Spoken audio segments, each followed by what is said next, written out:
Prevenzione delle malattie della terza età, questo è il tema del forum che il Lions Club Agrigento Valle dei Templi ha effettuato ieri all'interno della Sala Zeus del Museo di Agrigento. All'evento hanno dibattuto esperti come il dottore Nicola Scaturro, delegato del distretto Lions e psichiatra, Giuliana Pipia, psicologa, Giuseppe Provinziano, psichiatra e direttore del centro ASPI di Agrigento, Salvatore Condello, responsabile di quello Maugeri a Ribera, e il professore Pierpaolo Alongi di medicina nucleare. Ha introdotto i lavori il presidente del Lions Club Mariella Andinoro, mentre li ha conclusi il governatore del distretto 108 YB Sicilia, dottor Angelo Collura. Stasera nella Sala Zeus sarà testimone di importanti relazioni sulla prevenzione delle malattie degenerative della terza età. Il dottore Nicola Scaturro con la dottoressa Claudia Pipia si prodigheranno per somministrare gli screening alle persone che hanno superato i 65 anni di età.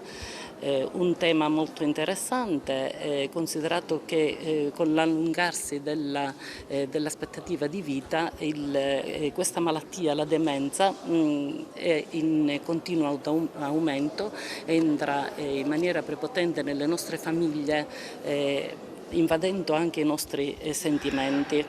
Il 14 di dicembre alle 8:30 saremo al Teatro Pirandello con Anime che si chiamano, è una rappresentazione teatrale scritta e diretta da una nostra socia, la professoressa Antonella Monreale, con la compagnia Arcobaleno. L'evento è stato creato con lo scopo di inviare alla Fondazione parte del ricavato per l'acquisto dei vaccini contro il morbillo per i bambini poveri di paesi lontani. Parte del ricavato andrà a contribuire all'acquisto di un cane guida per un non vedente. Il 28 sempre di dicembre porteremo la clown terapia ad Agrigento all'ospedale San Giovanni di Dio nel reparto di pediatria per allietare con un sorriso i bambini ricoverati nel reparto.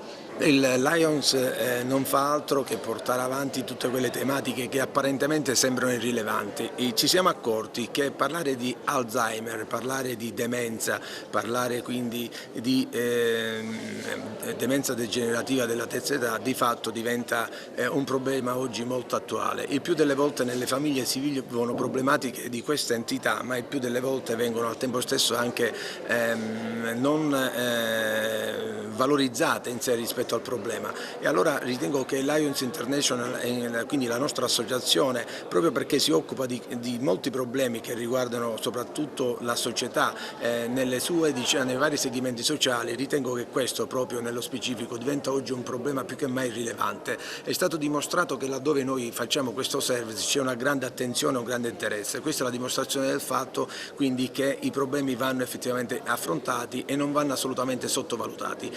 È sicuramente lodevole, perché sensibilizzare il problema sicuramente serve a conoscerlo e affrontarlo meglio. Io oggi tratterò un argomento, diciamo tra virgolette, innovativo, che sono proprio i rischi delle malattie neurodegenerative. Oggi puntiamo molto sulla prevenzione, perché purtroppo molti farmaci sperimentali non hanno avuto un grande successo, anche se la sperimentazione continua ed è sempre attiva. Difatti speriamo di poter modificare soprattutto le problematiche variabili, chiaramente correlate allo stile di vita, all'alimentazione, al vivere sano, perché credo che questa sia una cosa molto importante su cui bisogna puntare molto.